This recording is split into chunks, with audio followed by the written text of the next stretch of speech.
Detained. We're going to go ahead and start with the invocation and pledge allegiance. Court, would you like to introduce someone? I'd like to introduce Pastor Katie Ahern from John Wesley United Methodist Church. Okay, it's all yours. Stand. Let us pray. Good and gracious God, on this morning we give you thanks for the gift of this day, yet another opportunity to faithfully live out our varied vocations. As we seek to live in service to our community, we recognize that we are in need of your wisdom.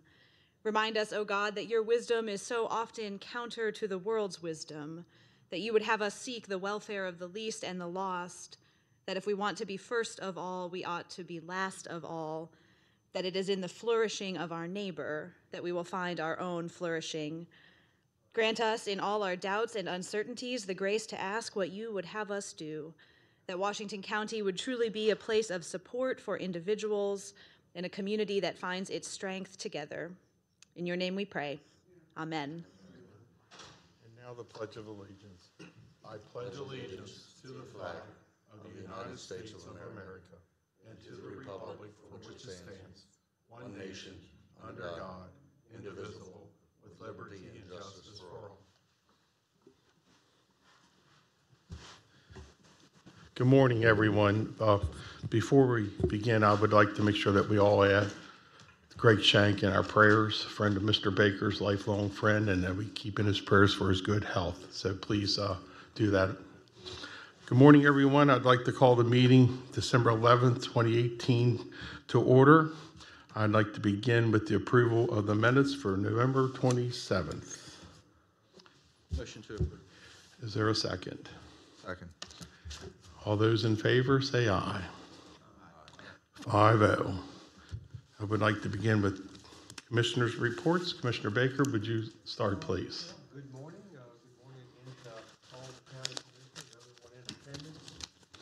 And just like to have some holidays, I'd just like to make sure or wish everyone a happy holiday and have a good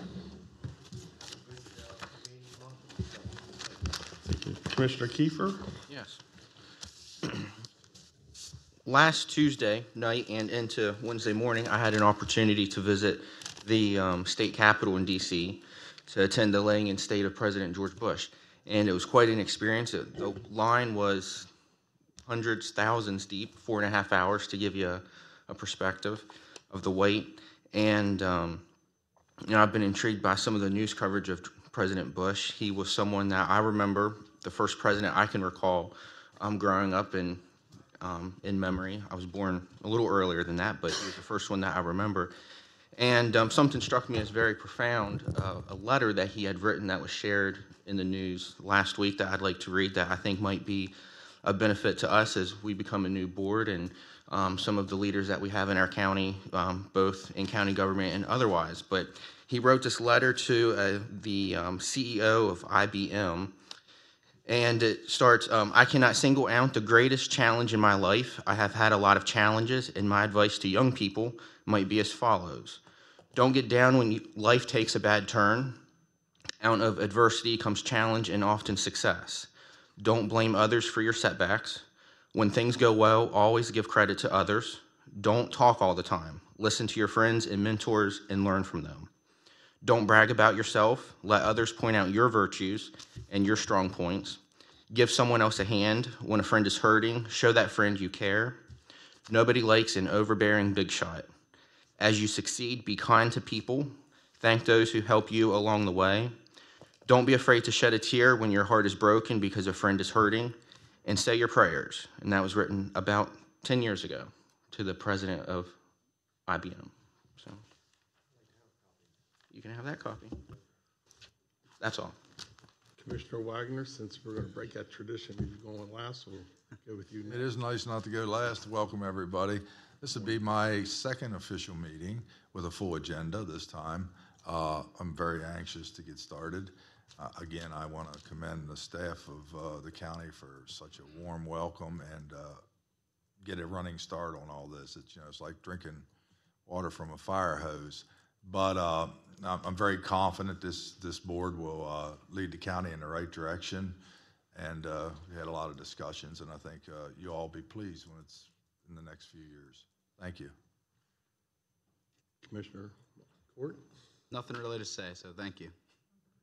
Well, good morning, everyone, and I'd like to repeat my thanks for all those who were involved in the ceremony and festivities last Tuesday from the courthouse to here. It made it a very positive start for our new board, a new beginning. I also want to thank our visitors from South Korea for carrying a congratulatory note to the commissioners and the new board for their positive statement. Just to keep the commissioners updated on some of the things I'm working with Krista on is I've asked for all the minutes from the committees that we may be on to. We have the option to have them emailed. If you're getting them and don't want to read them, don't, but that's up to you. That way we can find out what's going on with the other committees. But I personally would welcome any commissioner at any given time in any of the committees that I eventually assign to, and I know each one of you feel that same way. One of the things I wanted to bring up to the board at whole is that I'd like to have the new Economic Development Coalition come in and do a briefing on their progress. I attended that progress report out at HCC about 2 weeks ago, and they were moving forward with some things. So I'd like to just keep the public and the commissioners briefed at one time on their progress. So if that would be okay for everybody, we could ask that to be on the agenda in the near future. If that'd be okay, Rob? Yes, sir, we'll do that. All right, thank you. And one other thing I've been brought up, I've been sending information to Administrator Slocum about reviewing the statistics for our employee health retirement contribution. It'd be my wish that we get all the data together to review to see if there's a possibility that we can assist our employees to retire and be able to live comfortably with health insurance contributions. I just spoke to a gentleman who has 21 plus years in. He'll retire at $24,000 with $1,100 a month in health care, leaving him $13,000 tax to live on. So I would like to get that information provided to the commissioner so we can make an informed decision on the data that if it is possible with potential cost savings from senior employees leaving with turnover cost credit and any other details that would make that appropriate. That was one of the things the employees have asked me over the past 6 months or year, so I'd appreciate we could get that information and have a report to the commissioners for our decision and or discussion. So thank you for that, Rob. And you're already working on that, but I wanted to make sure everybody knew that we were working on that together, so thank you for that. And one of the things I want to do today, make sure we keep on schedule so we can get to the Department of Social Services by 12:30. Last year, we kind of 30 minutes or so behind schedule, so I'd like to honor that commitment, be on time for that. So again, thanks for everybody. We got off to a good start. I look forward to the future. Thank you. Reports from county staff. You're up, sir.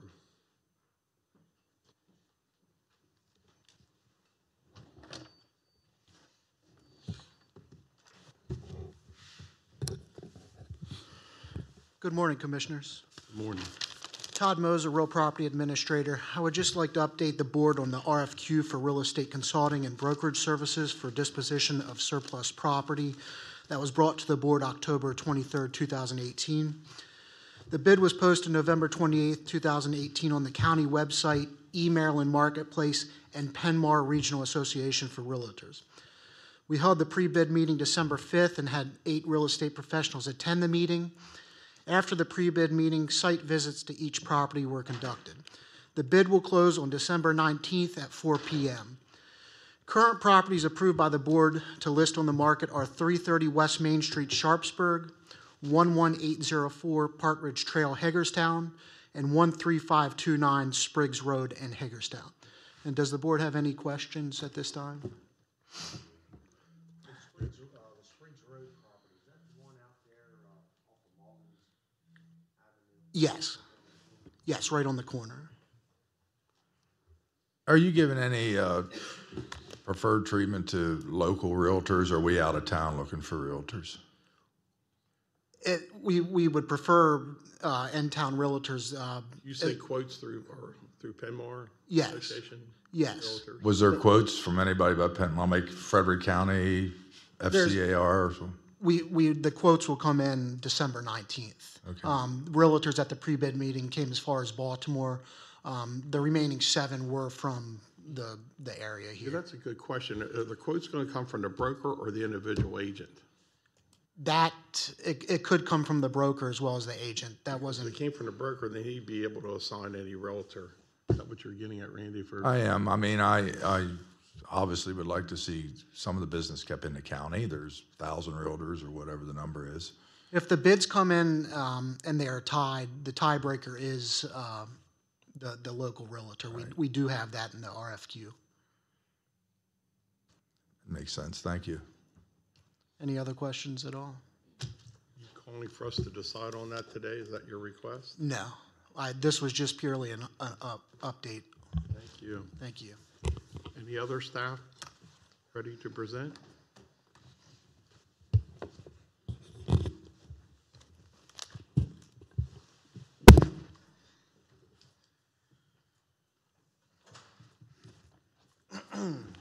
Good morning, everyone. Good morning, Major. Major Pete Lozich, the Washington County Sheriff's Office. Glad to be here this morning. What I have here for me today is a MOU that I'm looking for some support on. It's a memorandum of understanding between the Hagerstown Community College, the Washington County Sheriff's Office, and Hagerstown City Police to start our academy back. I believe everyone knows that we've been working towards that goal, and what I have is an MOU to get that ball rolling here today. There's a lot of advantages for us to be hosting our own academy. Currently, we go down to Frederick City's academy. We are subject to the amount of seats they have available. They may only have 2, 4 available for us. So if we have 6, 7 openings, the city may have a large majority of openings. We obviously can't fill all of our seats when we're subject to, restrictions from them.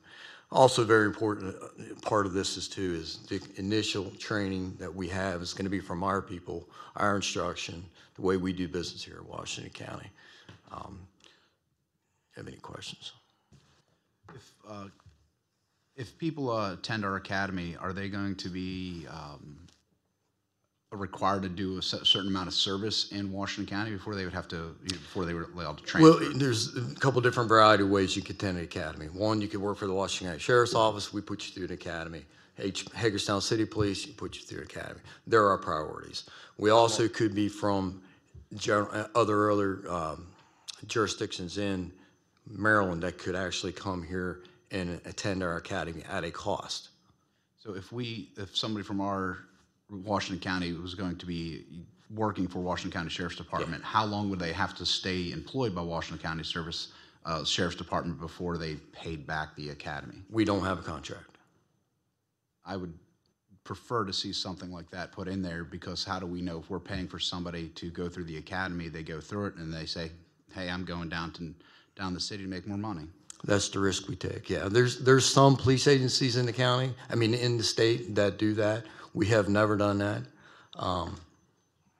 Is employment conditional upon, with the Sheriff's Department for completing academy? Sure, They're absolutely. not already an employee No. until they complete. Well, they are an employee. They get a conditional offer. They're hired.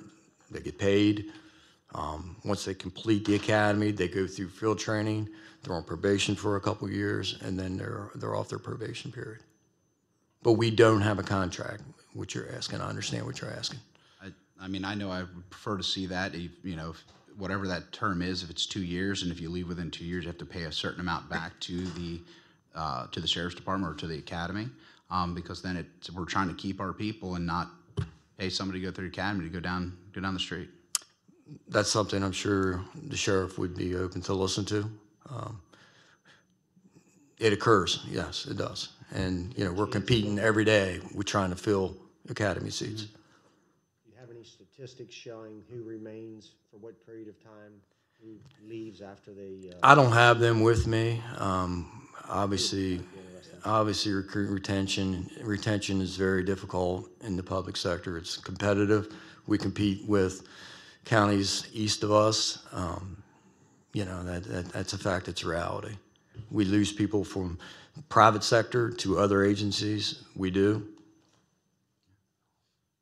Could we see the MOU? Absolutely, it's right here. Awesome, thank you. Has our attorneys reviewed Yes, Kurt has. You read it.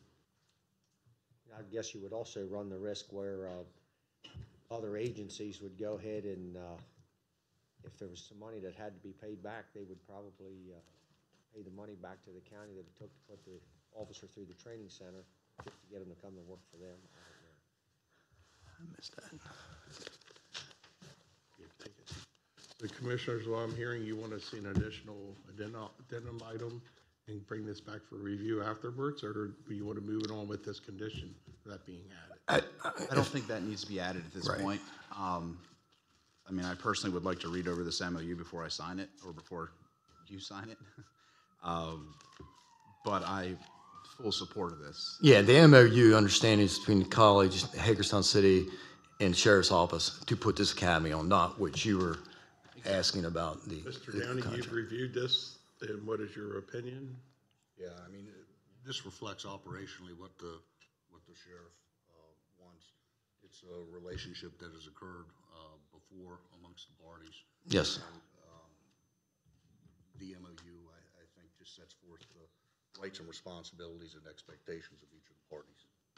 Is it, I'm sorry, Kirk, does it make any obligations to the county, either staff or commissioners? In other words, are they subscribed to it? Is this something they sign as well, or our president signs, or is it simply between those parties mentioned? Whether, obviously, there's a signature for the county commissioners to agree to this MOU. The mayor has already signed it from Hagerstown, and then the president of the college will have to sign it. So three parties there. The only staff obligations on the part of the sheriff. Yes. Does the MOU have a timeline? Like, my understanding is once the Public Service Training Center is built, the hope is in the future at some point to have the academy Absolutely. there. Yeah, absolutely. We would have a goal right now that we would like to put this in our next academy on late spring is what we're shooting for. And then this program will be eventually transferred Yes. to that. Yeah, Okay. for the Public Safety Training Academy. You know, I understand the dilemma, Commissioner Mono-Schmidt, with people leaving after being paid to be trained. It happens in every corporation, but to Commissioner Mono-Schmidt's credit, a lot of big corporations or even smaller corporations have a commitment period. And that might be, I agree, it might be pretty nice to have at least a commitment period, maybe not a payback, but a commitment period of X amount of years or days or months or whatever. Understand. It's something we've been fortunate we haven't dealt with, so. Commissioners, your thoughts, move on, add the additional addendum, your thoughts, motion, second? Well, this has no bearing on what we might decide to do with employees, right? That is correct. If we That's change the just employee policy, that would be is just a separate. memorandum of understanding between the city, the college, and us to host the academy at Hagerstown Community College, HPD, Hagerstown City Police, and the Washington County Sheriff's Office running the academy. I would like to approve this, and then maybe we can get some statistics, I in can the do next that. few weeks. Can I have one question before? Motion, we have a motion, we'll need a second in discussion. Sorry, in item 9 talks about insurance. Who's covering this insurance? What is it actually? It says the parties to this agreement maintain and or cause its persons to maintain public third-party general liability and professional liability insurance, providing bodily injury and property damage limits not less than $1 million per occurrence per claim and $3 million in the aggregate. Certificates of insurance will be provided upon the request to show evidence of contractual liability. So is that the Sheriff's Department paying that liability, the county, HCC? Mr. Downing, you help me out on this. Wouldn't it be each individual agency would need to have that insurance, correct? Yeah, it should be reflective of what's already in place. So it's no additional coverage? No. Okay. We'll verify that. Yeah, I can do everything. Wayne, would you like to repeat your motion, or? I'd like to make a motion to approve this MOU as presented with, at some point in the hopefully near future, some statistics from the Sheriff's Department to help us determine turnover and what we might need to do there, if anything. Okay, we have a motion, second. Second motion. Okay, a first and a second, all in favor, say aye. Oh, I'm sorry, pardon me, discussion. So we still have, once we agree to this MOU, is there an opportunity to make some adjustments or anything like that, or that would be Adjustments to what, sir? the MOU, if need be? Mr. Downey? I mean, it'd be subject to renegotiation if the parties so agreed.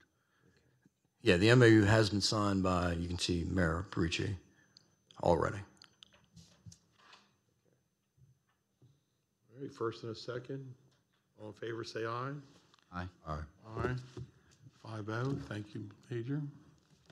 I'll pick that up from you later today. Okay. Okay. Thank you, guys. Appreciate it. Any other staff reports? Who's next? I have a report, Commissioner.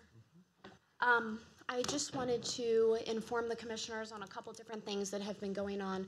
I did put a copy of a letter that was sent to the Board of Ed related to expenditures for the UIP project, for their portion of the project in front of you, so you do have that.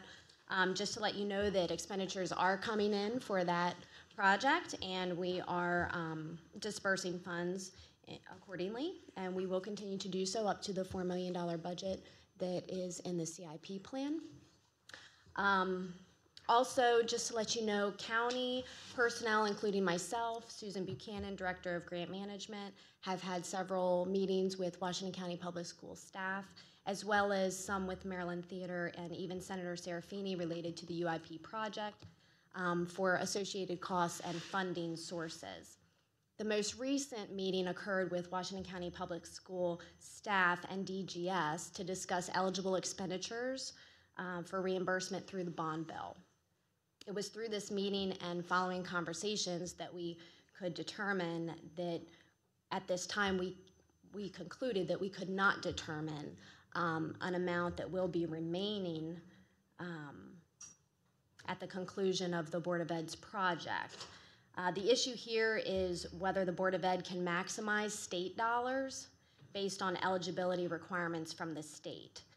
So we think that there will be funds remaining after the conclusion of their project, but whether those funds are state funds or local funds is yet to be determined. And I believe, and correct me if I'm wrong, Susan, but I believe the Maryland Theater is at a point right now where they cannot accept additional state funding due to prevailing wage requirements. There's a small amount they could accept based on. Very small. Okay. Also, we have previously paid some costs for the Maryland Theater A&E costs.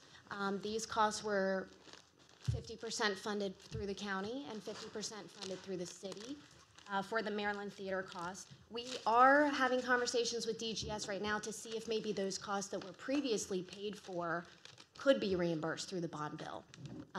And once we get an answer from DGS on that, we'll be in a better position to see if there's any flexibility with those funds. Approximately how much have we spent so far? Approximately $400,000, and the city has as well, yes. Okay. Welcome. And I guess just the only other thing I have is that we have also begun forward funding the Maryland Theater up to their $5 million. So we have forward funded about $2 million at this point. Okay. Is that it? Thank you. Before we go to other staff reports, we have 925 citizens participation. I'd like to skip to that and come right back to staff reports. Is there anyone in the audience who'd like to comment at this time? First row. Introduce yourself, please, name and address, and what's in that bag. That you'll have to wait on. My name is Melissa Fountain. I live on Hamilton Boulevard in Hagerstown, and I work for High Rock. And this is Max Crumpy. Good morning. Good morning. How are you all? Where do you live, Max? Donut Lane, Hagerstown, but 912 Maryland Avenue, Donut Alley. So we are here today just to basically be very brief and thank the county for supporting the Middletown Valley Bank Crumpy's Donut Drop. If most of you remember, at this time last year, we came busting out that door with a ton of donuts and surprised the entire staff. This year we're going to be a little more subtle, and we would love to get a picture of the commissioners with Max Crumpy, of the Crumpy family, and some donuts that we do have in this bag. But again, each year the county is very generous in supporting the Crumpy's Donut Drop. You know, we bring about 5,000 to 6,000 people downtown to the square on a night where previously 6 years ago nothing was happening, and now this event is able to help fill downtown restaurants before and after the event, shops, and really highlight some downtown businesses. So we just want to say thank you and give you some donuts if that's okay. Very good. All right. I know there's a couple of commissioners here that like their donuts. I'm sorry? There's a couple of commissioners here that really like Yeah. their donuts. We've got plenty.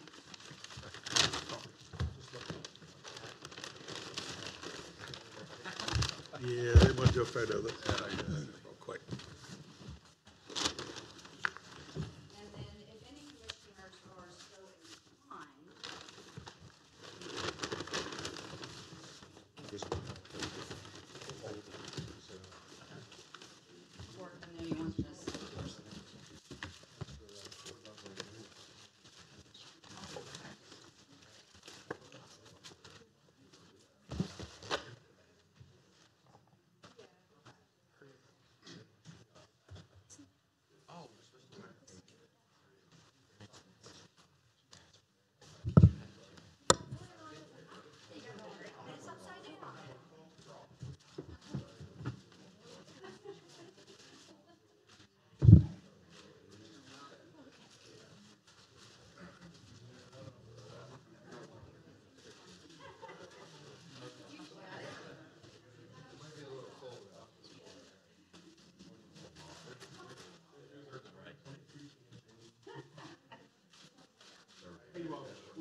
Big smiles because you got a Crumpies in your hand.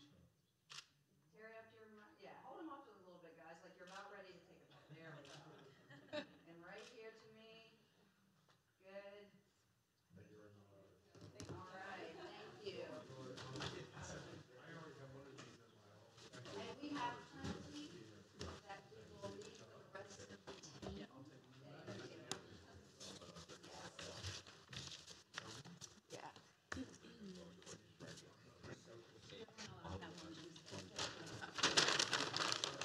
Yeah, I'd like one.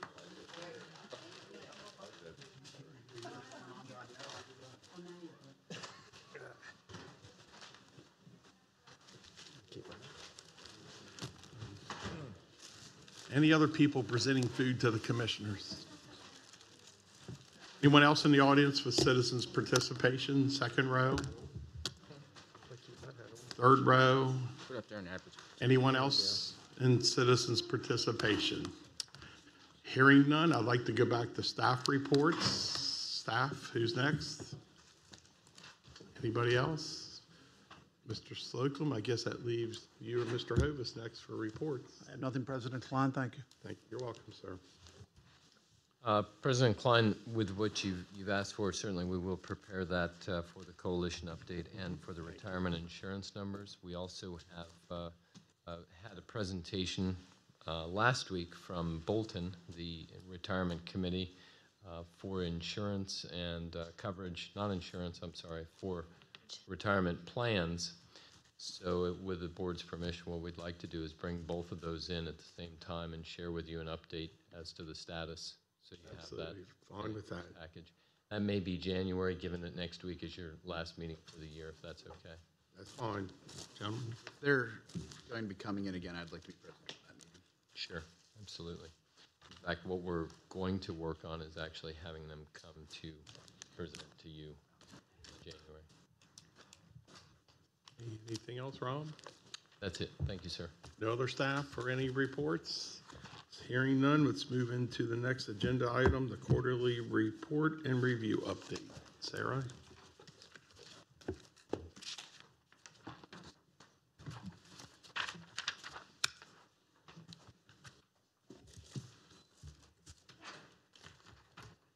Good morning again, Commissioners. I have placed the fiscal and economic update at your chairs, and also behind that is a revenue summary for you. This fiscal and economic update is done quarterly and distributed to you through email. Also, it can be found on our webpage, as can many other documents that Budget and Finance prepares. It is broken down into sections, as you can see the first page here on the left-hand side. First is employment data, then earnings data, spending, housing, and then some finance information. And so what my purpose was today is I just wanted to come, present this to you, let you know that we do this every quarter.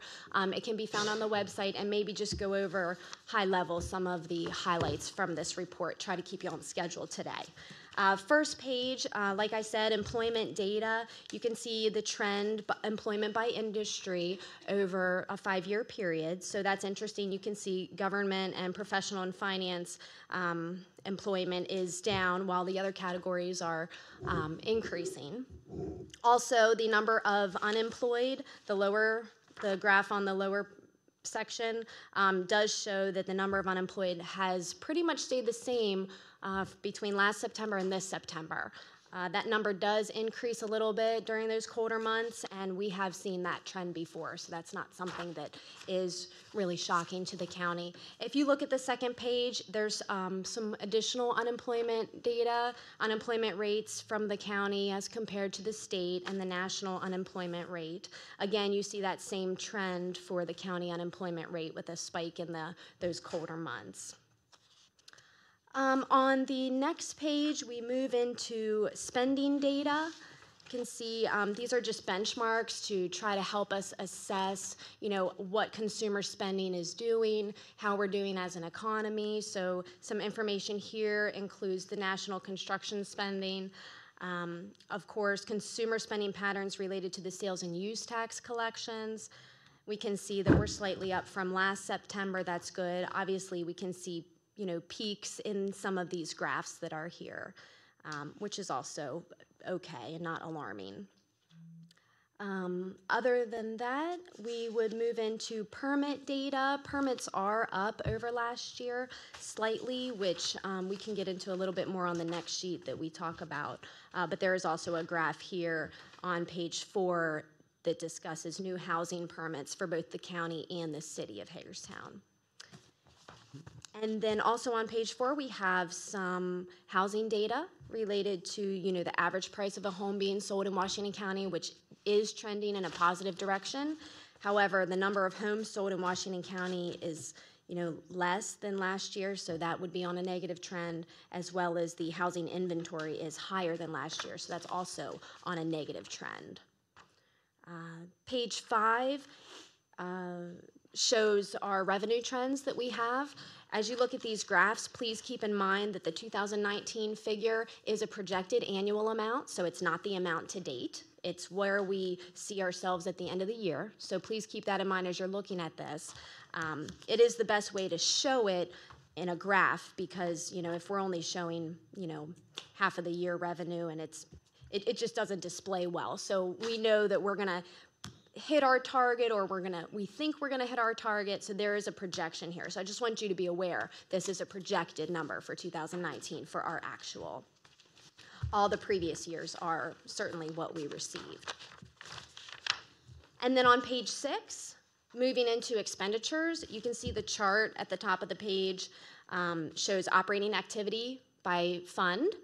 And this is significant because for the first quarter, we would expect our expenditures to be at about 25% of our total budget. First quarter, 25%. So you can see on the right-hand side, it says percent expended. So, this helps us because we can monitor and assess and see, is there anything that's jumping out at us that we feel concerned about? Are we pretty much on target with our budget? And so that's kind of why that chart is useful. And then on the last page of this report, this page always changes quarter to quarter. This first quarter shows the projected outstanding debt for June of 2019. There will be a quarter that shows investments. There will also be a quarter that shows capital assets. So some different information will be displayed depending on what quarter we're in.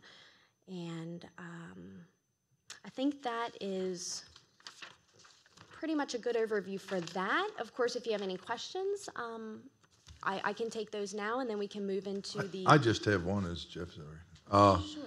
and I might have missed this somewhere along the line, but we were at one time scheduled for an audit presentation. Is that still on the books? It still is. It had to be pushed back to next week, so it will Okay. be next week. Thank you. You're welcome. Okay. Excuse me, my revenue sheet. Pictures will is up here. change on the back page. Yes, yes, that was the quarterly report for September, I so, know, yeah. I know. Some of us will look a lot older. Believe me, we are updating that. That's why I want it changed. Sorry about this, I left my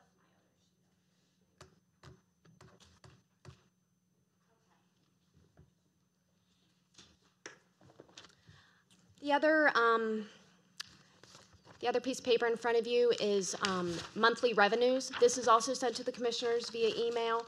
This is very much a working document, okay? So I say that because, you know, as of the end of November, maybe we haven't received all revenues due to us by the end of November, okay? So sometimes revenues come in a month later.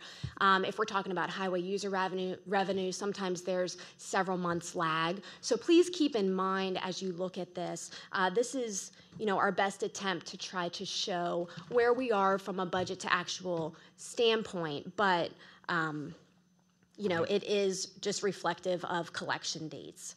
So And we'll be able to receive this every month? yes, yes. Thank you. So you'll be receiving this soon, shortly. This was just finalized Friday, so I'll be sending this through email to you. And, you know, if you look down, I mean, basically what you have on this sheet is, you know, the total, the budget, the year-to-date budget, year-to-date actual, and then again, over on the right-hand side, you know, a kind of a projection of where we're trending, where we think we're gonna, you know, end the year. Now, take it for what it is, because obviously those are just projections, and basically that projection is calculated based on where we are today. So if we're 2% under budget today, you know, that's what it's projecting for the year. So please understand that that's how those are calculated. Also, so on the top sheet, on the top of the sheet, you have more of your revenues, and then on the bottom are economic benchmarks. So where we are this year versus last year and how that has changed. You can see some of the same information that I've presented to you in the quarterly is also on this report. Average price sold, units sold, active inventory, some of those items are very similar. So if the commissioners have any questions, I can take those now, or? One quick question. On the excise tax, non-residential, we're up significantly. There's a reason? That is related to the Trammell Crow property at Creighton Boulevard. Okay. Yeah. Thank you. You're welcome. Any other questions for Sarah? All right, thank you very much. Thank you. Moving on to our next agenda item, the Washington County Black Fly Control. I think we have Catherine Blass from Delegate Neil Parrott's office to do a presentation. And I think we have Mrs. Warner there with us. Good morning. Good morning. It's all yours. Good morning. Good morning. Delegate Parrott is sorry that he was not able to make it today. He had another commitment that could not be rescheduled. In the packets that are being handed out right now, there's a letter from him basically explaining the situation. The Black Fly program a pilot program was created back in 2016, and spring did begin last year.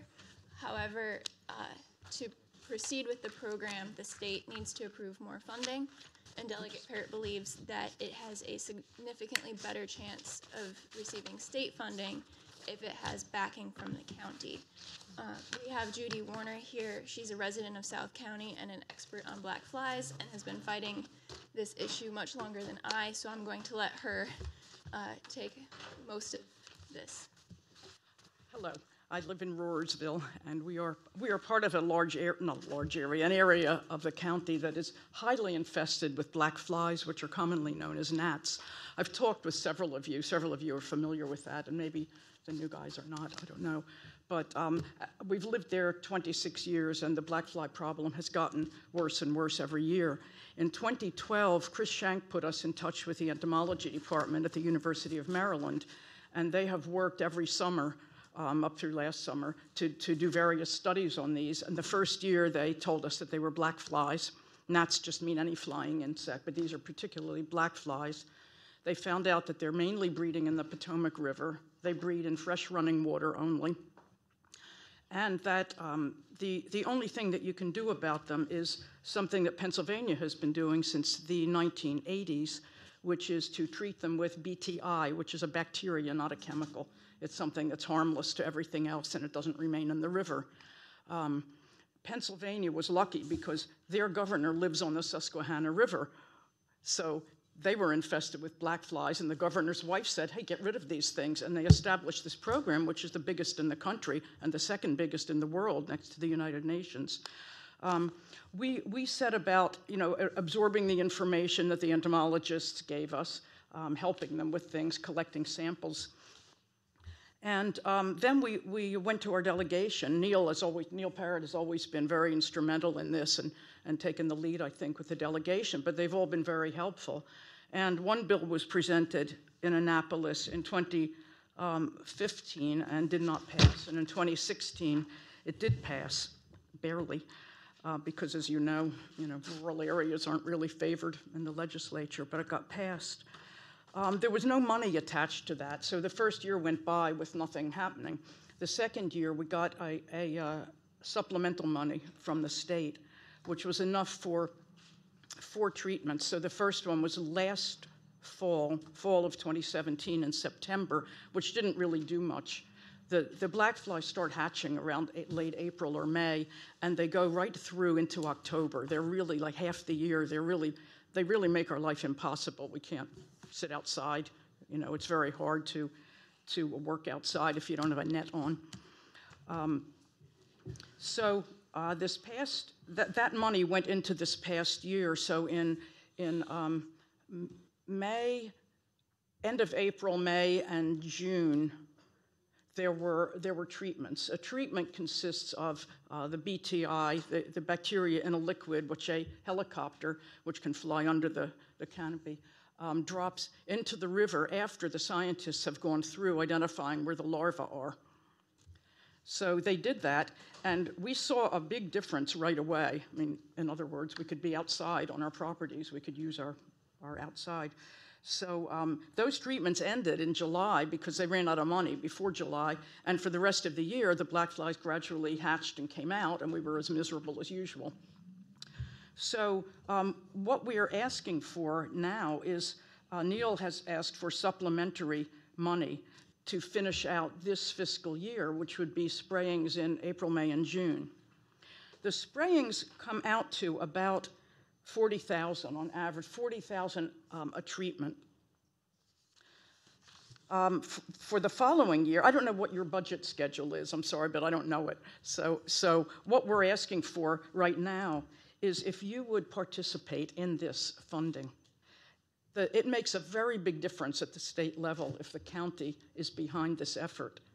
Now, I know Neil said in his letter he's asking for 20 to 25%. I feel personally that any amount would help. I mean, 10%, 15% would help because it would just show that you're with the program. Anybody who's experienced these things knows what it's like and what a difference this has made to us in South County. We're also asking, in Pennsylvania, they spray every 2 weeks. We're just asking for every month. So it's not complete coverage, but it's enough to help.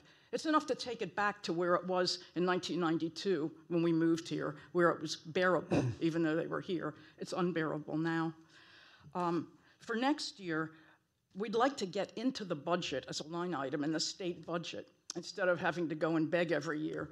So for that, that would be 6 treatments a year. So that would be about $240,000. So, I don't know what if you want to participate, which I really hope you do, or how much, 15%, 10%, whatever. But we're really asking you to be a part, because we don't think we're going to get state money unless the county steps up at least a little bit to help with this. Mr. Slocum, we've discussed some of this. What are some of your thoughts on how we could do this? So I believe we've discussed with Ms. Buchanan and Ms. Greaves that this may be eligible for HRT and have some type of funding. So we can, while we don't have an exact dollar number, I believe the 10 to 20% range is definitely viable should the board wish to move forward. Commissioners, thoughts? I definitely understand your problem. My parents actually live on Taylor's Landing Road, right next, right by the goodness. river. Yes. So Yeah. it's definitely a problem this summer. That's where I grew up. But that being said, we also have to look at it in a economic development for the town of Williamsport and the C&O Canal. If we're putting the national headquarters there, which is going to be the next 2 years, we don't want tourists to come in here and get attacked, and then they don't want to come back. We want to make sure. So I'm definitely in support of this. I would also like to, in the letter, and I've talked to Neil Parrott about this, like to look at Frederick County also. They are infested. Exactly. So I thought it would be a good idea to team up with them. Middletown, Brunswick, huge areas are infested with them, but nobody's done anything about it there. So I think that'd be a huge thing if Washington County and Frederick County get together, then it's definitely looks much better for the state to get the funding that we need. Oh, I completely agree. That's great. I sort of wanted to get just another question. April, May, and June, you said they sprayed last year? Yeah, this year. And, well, yeah, this year. And you said it really made a difference just with 3 treatments? Yeah. And this year, 2019, you'd won April, May, June, July, and also 6 treatments. Yeah, we didn't get the last 3 treatments. Okay, so last year, they came back after they weren't treated, like in April, May, and June. Yeah. Well, they don't. Okay. They come back gradually because what happens is they hatch. They're always hatching, but they live. They hatch and they fly away. They really go pretty far up into the county in some rural areas. I mean, I have a friend in Myersville in Frederick County who gets them, and Middletown's pretty far from the river, but Middletown is really bad. So then they're there and they live several weeks. So they're going to live. When you kill them off, you'll have new ones hatching pretty soon, and some of the old ones are still there also. Right. So I'm all for it. You should be able to enjoy your property. thank you. Any other commissioners with comments? I certainly support it too. I think HRT would be appropriate because it does impact tourism as well. I wonder, I was told that we may have some money also in a gypsy moth program that's kind of been inactive for a while. I know I'm putting you on the spot here. Do you know how much money we have in that program that might also be another appropriate source? What is that program, Wayne? I'm sorry. Gypsy moth Oh, program. gypsy that we had moth. from a couple years ago. Oh yeah, I remember I that. could be wrong, but I think it's a low amount, maybe 10,000. But I can check. I can definitely check. That's the same substance, by the way. The BTI that was sprayed on a different strain that kills the larva of the gypsy moth. Commissioners, I'm hearing basically everybody wants to move forward, can get a consensus to move forward with, until we determine the amount. Motion that we move forward. Okay, or we can just have a consensus. Okay. You want to name a dollar amount and how we find it, or wait to determine the funding source? I think we should wait until we determine the Let's funding just have a source. consensus that we're in support of it. 10% someone mentioned 10 to 20%. Is that what you said? That's what they asked. I would say mentioned. It was mentioned. mentioned up to 20%. But I think we should also look to our colleagues at Frederick County and see if they're willing to, because that's going to help us get the funding. It sounds like you have our support. It's just Thank you up to us to very find the much. funding mechanisms, and we'll get that shortly, by next week. Would that be appropriate? We will. Okay, or you have, When they get it to us, they get it to us. Which will be soon. thank you very much. Thank you. Next on the agenda, the Maryland Theater funding request.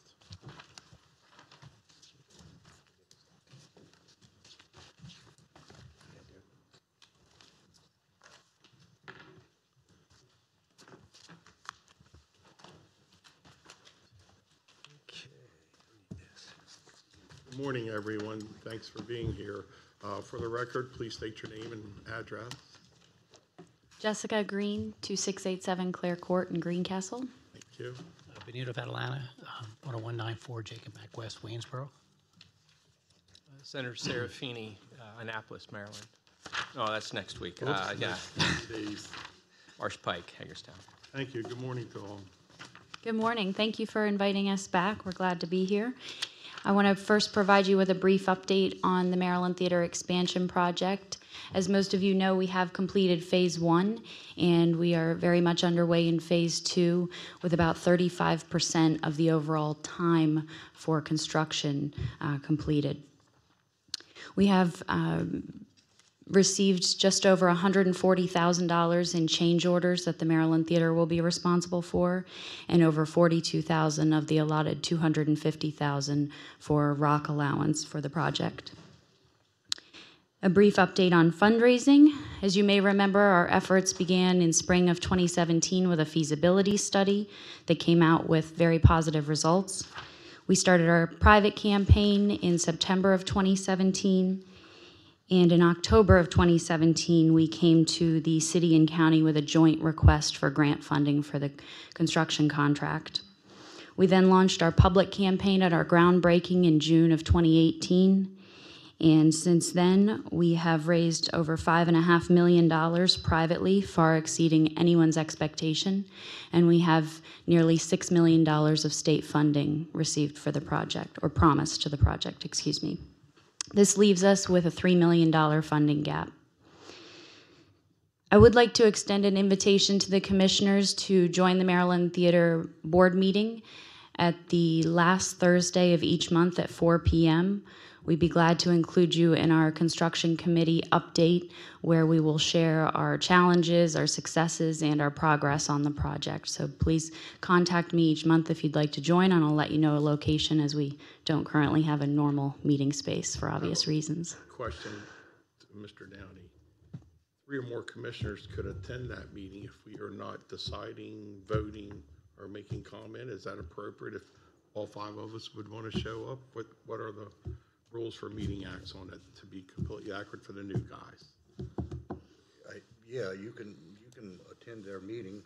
Obviously, you can't make any discussions or decisions as a public body without having given appropriate notice and complying with the Open Meetings Act. But I had several questions about that, so thank you for that clarity. Please forgive the interruption. Sure, thank you. I also want to thank the commissioners for the support that you have provided thus far. As Sarah stated briefly, the $400,000 that was given for the architectural and design, many, many hours of staff work and support, especially with the purchasing department. I saw Rick here, the inspections department, the other Rick, and the grants and finance staff. And of course, for the forward funding, we're very thankful for that. That's allowed the project to start as planned. So thank you very much for that. First of all, thank you very much for allowing us time to speak with you, to have a few minutes to share a few thoughts. Several years ago, we started a process that many had hoped for and dreamed of, rebuilding the Maryland Theater. With the county's help in past sessions, we're here it's hard to believe we're just shy 10 months from realizing that dream held by our community for so long. With respect to rebuilding the Maryland Theater together, we've come up against many challenges, from our ceiling needing repair, initial design funding that you were so much part of, and to managing coordination of multi-agency and actually a lot of local organizations for this project. Now in the home stretch of this project, we face a new challenge, something that's not new, but really we've spoken of that we'd actually have to face one day, a funding gap of $3 million. As Jessica shared, we have already received overwhelming support from private citizens throughout the community that opened their homes and have also met with us one-on-one for this project, with private pledges now totaling over $5.5 million.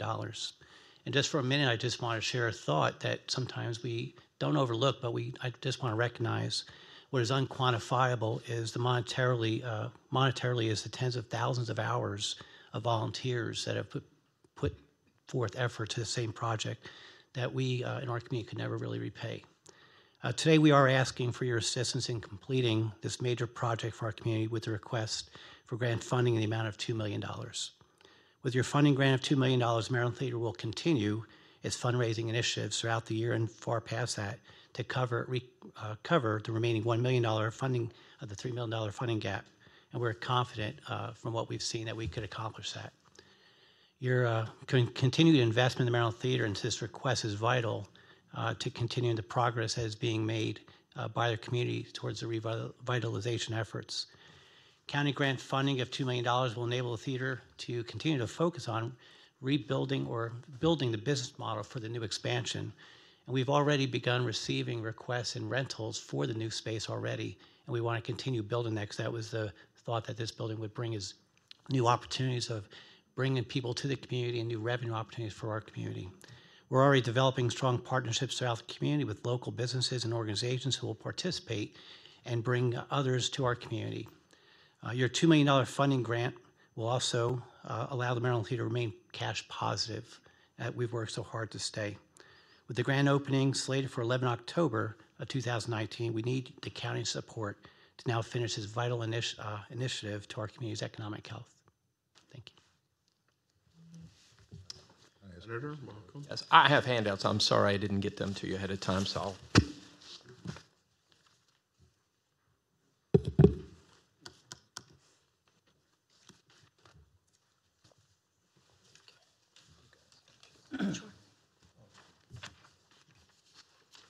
So thank you, President Klein and members of the County Commissioners. It's my pleasure to be here a long time. I think it was last week we were together. And thank you for coming to meet with us. I think that's helpful.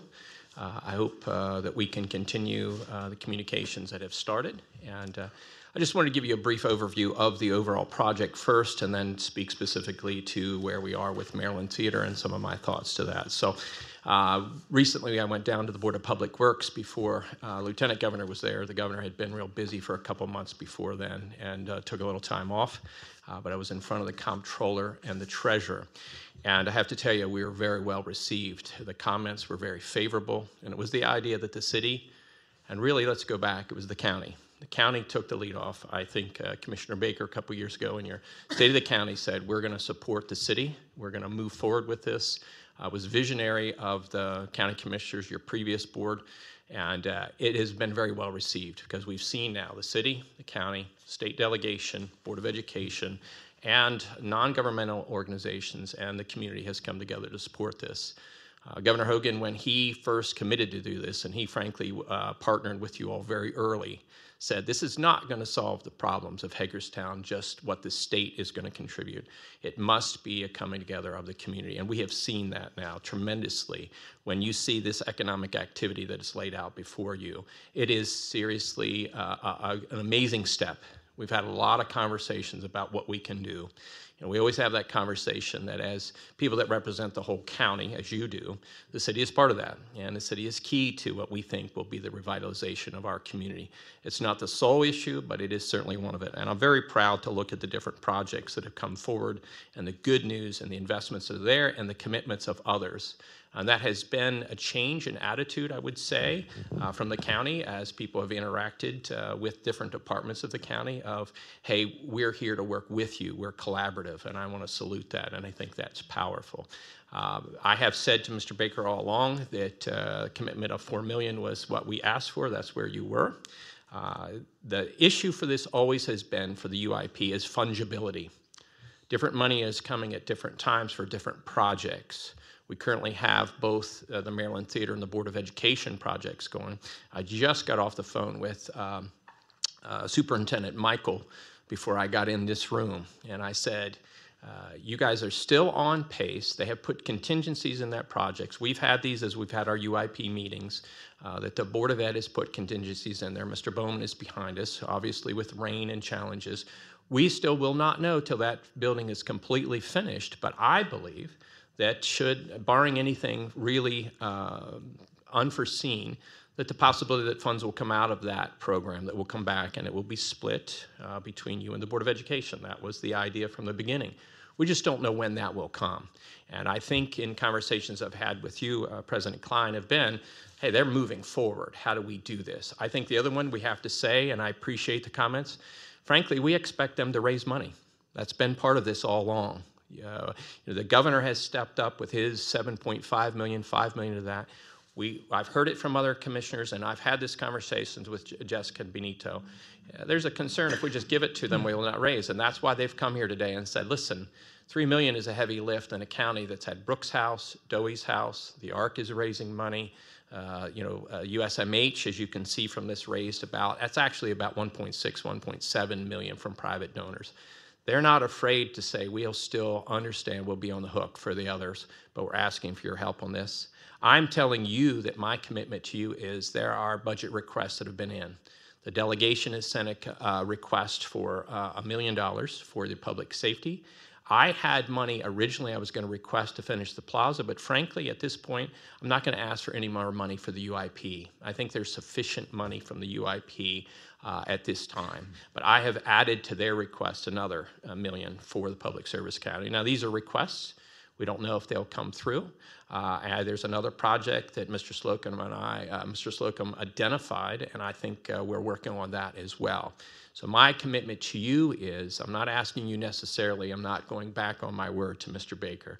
I'm going to work to get other state commitments that will relieve possibly you, if we can, that's my commitment, from some of the funds that you've committed. I think talking to Ms. Greaves in the conversation before in Public Service Academy was that you were intending to fully fund that. If we can give you some relief on that, that provides some relief there. If there's some other projects we can do. Part of that, the request for the delegation is just for you, and I think it should be, and I fully support that. If we can get additional funds, my hope is that would free up for projects that might finish out the UIP and others. I'm going to have that same conversation with the city, and I have.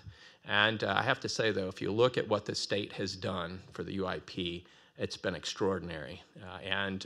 But we're very proud that we're going to build a school about half the cost of what other state projects have done on a per pupil basis.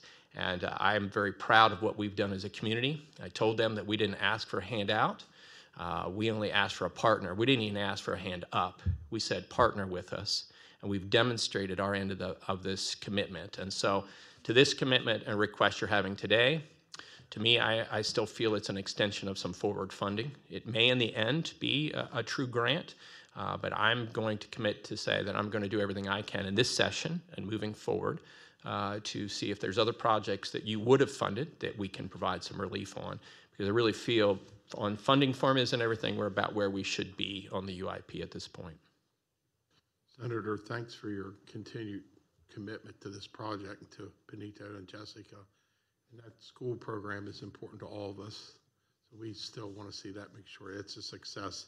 So thank you for your interest in trying to find other funding mechanisms that would release us with other money. Right. Now I'd like to open up to the commissioners for discussions and thoughts. I just have a quick question. First of all, I want to lead off by saying that I grew up in the Maryland Theater. My dad was projectionist at the Maryland and the Colonial. I grew up on a balcony and in a projection booth. So I like the Maryland Theater. I like the whole Arts and Entertainment District. I like Hagerstown. I'm a Hagerstown boy. I just had one quick question. Was $3 million deficit, and I know you mentioned change orders, et cetera. Do you project that to how far beyond $3 million do you project it by October? I actually project that our deficit could be a little bit less than $3 million. The overall budget does include $1 million in contingency, of which we've only used about $140,000 thus far. Thank you. So if we were to support the full $2 million request, is that immediate, over time? How would that be funded? You could certainly fund it in a number of different ways. Over time would probably be more palatable to the budget. It would give us some time. We do have a summary of some potential sources here. That would give us some time to work out some of those details as well. And I don't know what your timeline is. That certainly would have to mesh with what the timeline needs are for the funding. So. We do have financing in place to help us complete the project now, and that's certainly something that our finance team could work with county staff to determine.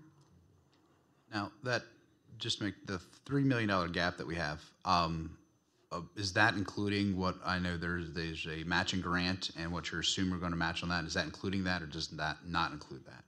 It does include the $500,000 matching grant monies that we have been promised. So the $500,000 plus what hasn't been matched there yet. So it's not. Does that make sense? So if the $500,000 matching grant is that this $300,000. The $500,000 has already been accounted for. We still have a $3 million. Oh, is that including the $500,000 match, like the individuals? No. Okay. And that is, I mean, that was a matching grant for the public campaign. So these are pledges that are coming in the amounts of $25, $50, maybe $100. So it is slowly building the matching dollars, but slowly.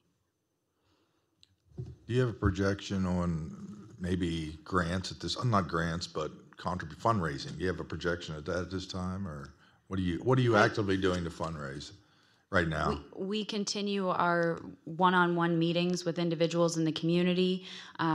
We have pre-show announcements at every show at the Maryland Theater to encourage our audience members to pledge. That's part of the public campaign. We did a marketing program this last quarter of 2018 to promote it in the community, the public campaign, and we continue to complete grant applications as they become available. Thank you. Wayne, Terry, any? The 5.5 million in private pledges, that money's starting to come in already. Yes, it's already. And it's within like a 5-year time frame? Yes, everything should be received by the early start of 2022. Mm-hmm. I support doing something today. I would still be interested in seeing maybe a funding schedule for those pledges, just Absolutely. each year over the next 4 years. We can get that to the commissioners electronically today. Can I make a partial suggestion for this? I'd like to see and part of that has to do with this money that's coming in, but maybe we could look at a $1 million, and again, this is partial, $1 million loan at 0% interest that wouldn't be payable until 6 months after completion. But any of this surplus money that we would have, that would go to automatically pay down the debt of that, so that, you know, we're basically forward funding what we're expecting coming in on that. So I think that would be a good start. And then I think there's other revenues that we could look at. We could have savings from any state-sponsored money that would replace ours. Sure. To do that. So maybe I don't understand. So you want to lend them $1 million, and That they pay us back at 0% interest. at 0% interest, but any of the savings we get from these surpluses of other fundings would go to automatically be paying down that principal. Any possible funding that the senator could get us to offset our costs on other projects, we could possibly redirect that money towards that loan or towards the project? Would that be accurate? Yeah, once again, as I said too, I mean, there is already in place a commitment of any savings out of the Barbara Ringer, but we don't know what that's going to be yet. So it's just a function of timing. So I understand the reticence at some level to commit till we know our numbers. I've seen the cash flow from the Maryland Theater. It's very positive. Yes, they can borrow, but once again, you know, if you're going to look at different sources and conversations, what happens when the Maryland Theater is up and adds 160 performances that they couldn't do before because the students were using their stage to our community, and the foot traffic and what that means to hotel and motel revenues in our community is significant. And there's a commitment, yet it's just the issue. We've got to build these. You got to keep in mind the governor's $5 million is back funded. It's 2021 and 2022. So there's just a timing issue on a lot of these. I think what they're looking for, similar to what you did for Mrs. Warner earlier, is a commitment. Yeah, we're to this. We think we can fund, but they need to know that. And they're saying we're willing to step in and say we're not backing off the fundraising. We're going to raise $1 million yet to be done, and that's not a small lift after you've gone through. But they're saying we may need help for $2 million. It may come out of the savings from the Barbara Ingram program. It may be coming if I can get you some assistance on the Public Service Academy. It may be out of some of the other projects that we're working on. We still got to finish the plaza, but I think that money's there too. So this is what I appreciate. Number one, the conversation. Number two, a commitment that we're going to partner here for the next 4 years. My last 4 years in public office, I'm committed to work with you all to do everything I can to finish out these and move forward. Again? No, sir. You can, You don't know that. you can be the first shot. My wife would be the kill shot if I run for something again, okay? And I've already spoken to Sheriff Mullendore. He's okay with that too, I so. thought the request, I guess maybe I don't understand here, or I don't know, but I thought you were requesting $2 million for construction cost. Right. And I didn't know it was going to be in the form of a loan. That was just an idea. A proposal. Yeah. It was just, you know. And I'll throw one more idea out there just for not to complicate it, and we all can. I'm all for supporting us one way or another. Maybe you do X amount of dollars, and then you will match X amount of dollars you raise. We right now immediately X amount of dollars, and if you raise X amount of dollars, then we match that. That would keep you guys fundraising. So. We appreciate and I believe the you are discussion. fundraising. Yes, yeah. We appreciate the discussion and different options. as Senator touched upon, we aren't going to stop fundraising. We've got our foot on the gas with over $5.5 million, but with Dewey's House, Brooks House, there are so many good causes in Washington County. How far can we go? And how far can we go before our construction is finished in less than a year? As most of you know, the Maryland Theater has 4 staff members, and we currently do 175 events and performances annually. With the estimated numbers that we've all projected for the UIP, we're supposed to double that. And we want to be successful in producing the results of economic expenditures and other things in the city. And in order to do that, we need to close our funding gap, bring our fundraising to an end, and begin to build our operational processes. We need to plan to run a ballroom, something that we don't have right now. So we need to refocus our small amount of resources in the form of a staff of 4 and a board of directors, and make this space what we all planned it to be. What has the city of Hagerstown granted?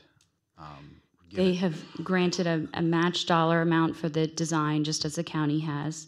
They have also granted $200,000 to construction last fiscal year, and there is an intention out there to grant a remaining $300,000 over the next few fiscal years to construction, as well as many hours from their inspection and other staff members. Commissioners, I hear a willingness to move forward to help you. Well, I think. Would you want to add something? I have a potential idea to kind of build off. That's what I was calling for. And Randy, I'm just using round dollar amounts here. The request is $2 million. Would it be possible to give $1 million sometime in the near future now?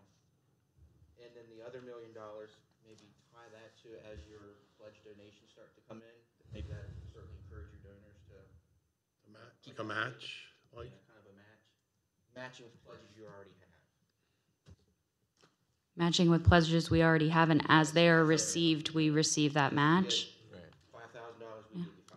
You're saying $1 million loan, no interest loan, or $1 million grant today? Loan, did you? What's that? You didn't mention loan, did you? You mean grant, okay, today, and then work with these.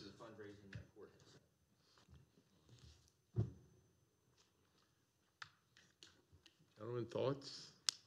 Just Personally, one other, I'd one like other. to see staff get with the theater, come up with a loan option, a contribution option, find out what the minimum amounts or whatever you really need at this time. And then I'm not so sure I want a loan. Okay, so I'm not so sure I'm comfortable with a loan, because I know in the last couple of years they've come in and they've talked about money, and we've talked about loans and so forth, and we're trying to put them in a position to where they can be extremely successful in the future. So I'm not so sure I'm supportive of a loan. So I would like for staff possible, and we may just come up with some money and decide something today, but if staff could just get with the theater and outline exactly what they anticipate their needs will be, and then we could go from there as to find out the timeline as contribution for future contributions beyond what you really, really need now. We appreciate that, Commissioner. Would it be possible to start with the $1 million grant award and then lay out the remaining $1 million over a year or two? Yeah. And if we come to the end of the project and we don't need some of it due to the contingency monies, or if we get to a point where we receive additional private pledges and we don't need it, then it's not already paid out to the theater. Rob, do you have a comment? I do. That seems to help. That notion seems to help quite a bit. The other thing is, I don't want to overlook what the senator put together here. There's millions of dollars in private money here that's been invested in downtown, and there's considerable work not only in compiling this, but the millions of dollars that are behind it and going on. And it reflects some of what I've heard the board wishes to do, which is public-private partnerships. And there's a lot of private investment here that's going on. So that's one thing to look at, has been a theme of the counties, is to make every dollar count. And it seems as though every dollar counted toward this million or whatever you decide it is will go a long way toward private investment in downtown as well as the state funding that the senator has mentioned. So it seems as though there's a heavy return on investment for this to do what you wish to do. Commissioners, is something you want to do today with a grant? Well, I just two other comments, and then the idea of a loan, again, it was 0% and then not payable till 6 months after the completion of the project. The only reason was that is to get them money in their hand, and we know money's coming in from these projects. So that was the thought of that, not to strap them with interest payments or loan payments or anything, that's to get them money soon that we know we're going to get back. But I would also like to put out one thing with Wayne. The grant, I would like to make a motion at some point of doing a grant, but at a minimum, we're partnering this with the city of Hagerstown, and if they're going to be doing a grant, I think at minimum we need to match that grant that they're giving you, because it's a big partnership between the city, the state, the private donors, and the county. But if there's a motion of $1 million, so. I have a motion on the floor for $1 million grant. Is that correct? Are we going to formulate it is what it was? Well, you made the motion. You want to formulate I'll it? second it for discussion. Second for discussion. Okay. Discussion. Okay, now's your question, sir. Yeah, I sort of like the way it was structured by Jessica. I sort of like that structure. Sort of holds them to a task. We get them going. Could cost us some more money down, which is fine. I think we all agree with that. I sort of like that structure myself. And I think there is a big return. I still would suggest that we meet with staff and start to work out the details for anything in the future. In addition to this, for something by next week or soon. So, It would also allow us to, as the senator said, with the Board of Education, with what's coming down, we won't know that next week, but we will know as time goes on how much more of that remaining funds is available. So. Okay, so exactly what's the motion? My motion was to make a $1 million grant. Okay. I'll have a motion. Is there a second? I just want to make one other comment. You guys were talking about the foot traffic for when it's actually built. I'd like to just take a look at the foot traffic now while it's being built. My office is pretty much across the street, and there's people that will stop and watch it, and the first floor is already up and moving.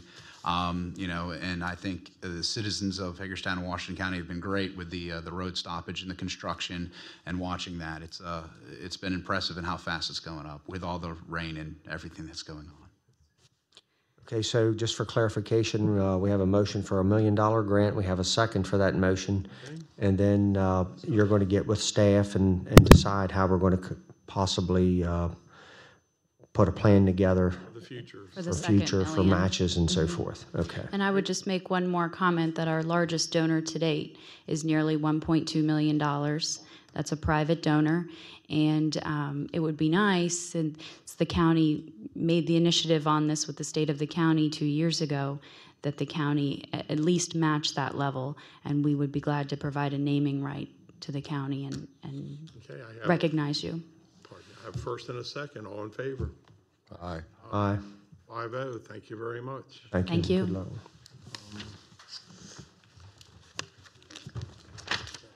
Next on the agenda. I'm sorry, I don't mean to interject. I was just curious if the board has determined a funding source for the $1 million grant, if that should be discussed now? Staff will come back. We have some various sources, so what we can do if it satisfies the board is to put together those. Yeah, that's why I thought we'd meet together with them and put those dollar figures together to cement that. Okay. All right. Okay, next up, intergovernment cooperative purchase. We're running about 10 minutes behind, not to rush you on the importance of anything, but so you know. Thank you. Good morning. Randy Nagwa, Buyer in the Purchasing Department. Gary Miller of the Washington County Sheriff's Office. The recommendation before you this morning is for the intergovernmental cooperative purchase of 6 Chevy Tahoe police pursuit vehicles for the Washington County Sheriff's Department. Move to authorize by resolution for the Washington County Sheriff's Department to purchase 6 2019 Chevy Tahoe police pursuit vehicles for a total cost of $200,558 from Heritage Fleet out of Milford, Delaware. Also to authorize the use of another jurisdiction's contract that was awarded by the state of Maryland's Department of General Services. Due to the economies of scale set forth by this buying group, the county will benefit in a direct cost savings. The Sheriff's Department has put funding aside for this in their capital improvement program. Any discussion? Is there, I know a couple years ago, the county went towards the Ford Explorer because they were a little cheaper. Is there a reason we went back to Tahoe? I don't necessarily care one way or the other, but. Currently, there's not a contract for the Ford Explorer. Ford is in a transition period where they're trying to decide is there going to be a $3,000 to $5,000 upcharge on them now. So we last paid $28,000 for them, and they're not available right now to order. So we're in need of these vehicles, and the next that can support our equipment and everything that we carry would be the Tahoe. When they look into these vehicles, do they look at more than just the cost of the vehicle? Or do they take into account if the Tahoe gets 5 miles to the gallon, or if the Ford Explorer gets 10 miles to the gallon? Do they? They're actually very comparative. I actually Okay. do the gas reports every month, Yeah. and they're pretty comparative. It also goes with how the person who's driving, you know, if you're going to slam on the gas to catch a car, or how you're doing it through the county. But they're relatively comparative. Yeah, because I know in years past we've been vehicles have been changed and they didn't take into account the gas mileage, so the savings that was saved on the cost of the vehicle was eaten up by the cost of the gas that it took to run the vehicle and the maintenance and so forth. Well, So, I that mean, was just a question that I had. You answered it. There's Thank an you. evaluation process. Yes, there is. Any other discussion? Any motion? Motion to approve. Second? Second. I have a first and a second. Any more discussion? Hearing none. All in favor? Aye. Aye, 5-0. Thank you, folks. Thank you.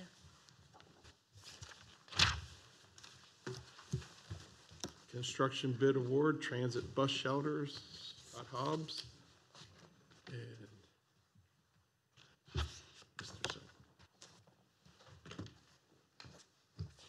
Good morning. I'm here to recommend that the board award the bid for the transit bus shelters contract to the lowest responsible bidder, Lone Star Builders of Clear Spring, Maryland, for the amount of $69,020. Project was advertised in the Herald Mail, on the county's website, and email marketplace. 3 bids were received on Wednesday, November 21st, and are listed. You also have aerial maps that show the locations. Project includes 3 ADA accessible bus shelters on new concrete pads. Bus shelters will be located on South Potomac Street at the Hagerstown Housing Authority, Frederick Street at the Potterfield Pool, and East Potomac Street at Williamsport Library. This is a 120 consecutive calendar day contract. The project is tentatively scheduled to start in January 2019. The bid includes liquidated damages in the amount of $250 per calendar day for work beyond the date. There is available funding in the Capital Improvement Project LDI 037, which is Transportation ADA. This work is part of FTA, Federal Transit Administration, Maryland Transit Administration Initiative, and the county is receiving a grant 80, 10, 10, 80% federal transit, 10% Maryland Transit, and 10% local county share, with a total cost of $7,000. I also have here in the audience Kevin Cerrone. He's the director of transit, so he can answer any questions as far as transit routes and program. This is a program that we started some years ago with ARA and receiving some of the bus shelters, and over time it's working with our department here in engineering to develop locations to suit his route with the transit bus system. So with that, if you have any questions. Commissioners, any questions? Just happy that it's going to a local contractor. Any other discussion? I don't know. Entertain a motion? Motion to approve. Second? Second. All in favor? Aye. Aye. Thank you. Thank you. Thank you. Next up is briefing on the board's hiring practices. Debbie Payton. We're only about 10 minutes behind, so just to give you an idea of our time frame. Not to rush you. It's important stuff, but With that segue, President Klein, one thing that I asked Deb to bring this forward, and we've worked hard to make a process that indicates what an investment each employee is with Washington County, in that when we procure a piece of equipment, no matter how expensive, it still does not exceed the value of any single employee. So we may go through a thorough procurement process for that equipment. We want to be sure that we get the best employee, and also that employee is interested in Washington County. So this is a process that we've been working on to coordinate and bring forward those employees, working with staff. I'll let Deb go ahead and take that over. Thank you. Thank you, Mr. Slocum. And as Mr. Slocum said, we've been working with his office to develop this program. So before you today is our updated hiring procedures that's in place in the Human Resources Department. The document includes is a full-time workflow sheet. The document has been created to provide a consistent procedure, is attached to the front of an open position folder, and provides a checklist for everyone involved in the hiring process. The process is broken down into 3 parts: advertising and recruitment, interview process, and the hiring process. When HR receives the notice of resignation, the HR coordinator initiates the Form 100, which is the personnel request form. This form details the position, the working hours, the person that the employee will report to, and the employee that they're replacing. This form is sent to the requesting department with the current job description. The department has the responsibility to complete the blank fields, review the job description, and secure the necessary signatures. The form is then returned to myself. We review the form and job description. For grades 14 and below, the form is forwarded to Mr. Slocum for permission to fill and to advertise. For grades 15 and above, HR presents the information to the board, yourselves, for approval, and then for Mr. Slocum's signature. The ad is placed internally and externally in the various media sources and according to the union contract.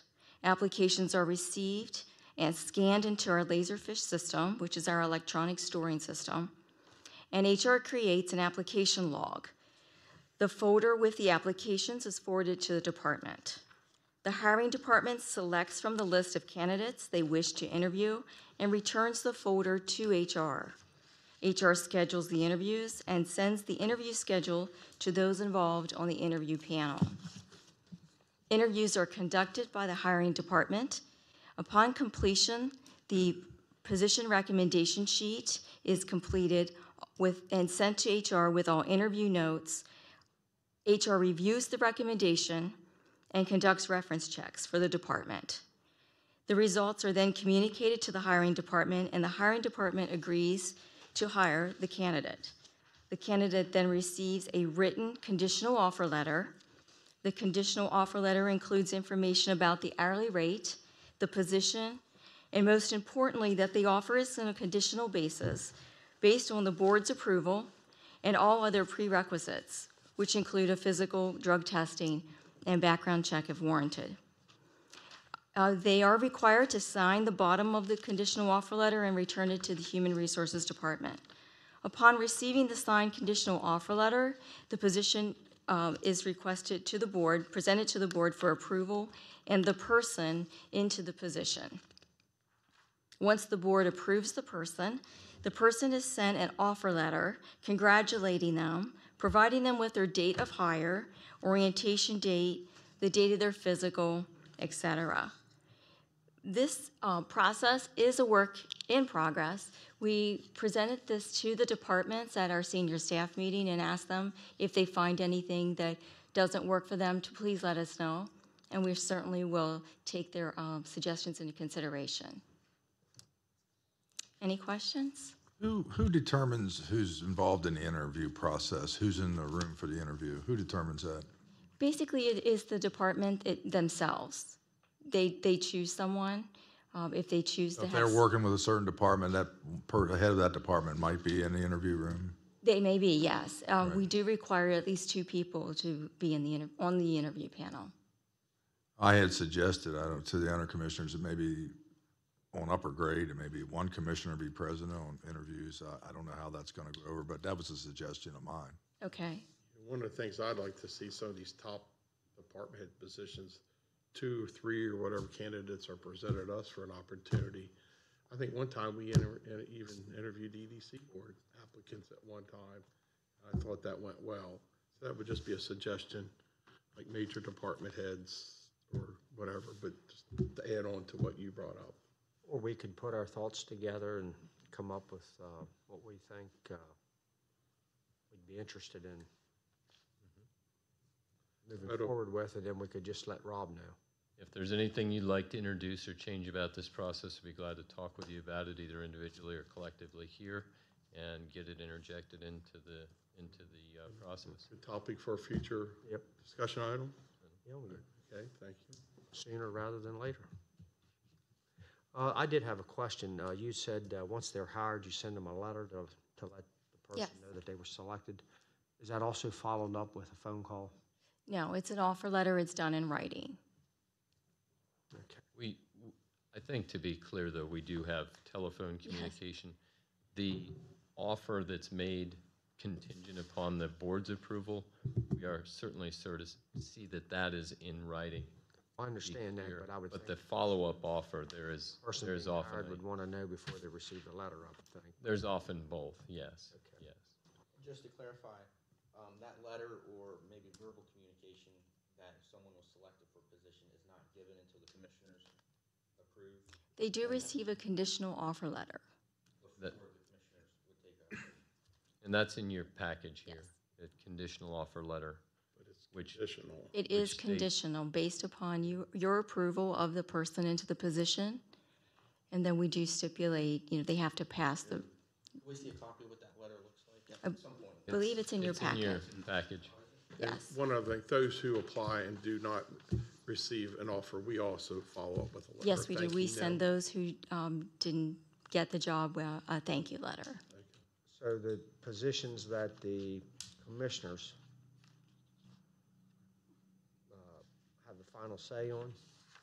It's a conditional. Yes, you have final say on all positions. I understand that. Yeah. Top-level positions, I guess I'm referencing. Do we want to send a conditional letter out to the people at the top-level positions to send them a conditional letter before it comes to the commissioners? What we like to do is provide them a conditional letter to see that recommended before you, that if you accept them, they've already conditionally accepted their position. In here is their rate of pay and so forth. Not to have that to bring it before you may get a little out of step with. We want to try not to bring you somebody who hasn't agreed or committed to us. Yeah, it's happened before where we offered someone a job and then they came back and said they wanted 10,000 more. Right. Put us in an awkward position because the other candidates had. But I also understand Commissioner Baker's comment here is that if we're do a conditional offer and they come in front of the board and then we end up not choosing them, that's a big slap in the face. It is a recommendation of the staff to say that this is the first choice. Somebody has to make the first move. So we've said that after a thorough interview process, which you can see, this is our recommendation. If not, But prior to that conditional letter, we could have maybe interviewed 2 or 3 here by the commissioners, correct? Before the conditional letter was written. if you'd like to perform the interview. Because I think for you mentioned some of the top positions, I think we're going to want to start interviewing the final list of potential candidates. So does that agree with? Oh, yeah, I wouldn't want to receive a letter and then be notified that I didn't get the job. Yeah, and there's only one coming forward. Somewhere before that for the top positions, we may want to see that final. Say there's 20 people for a job and it got down to 5. Maybe before that conditional letter is issued, we review as a board.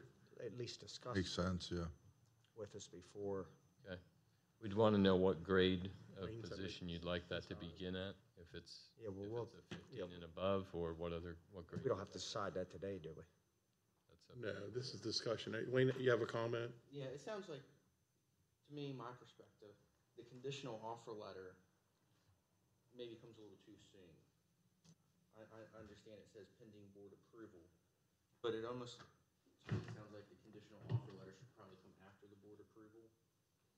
And then it's still conditional upon, accepting a salary and benefits and everything, but I just think the timing of the conditional letter is misplaced.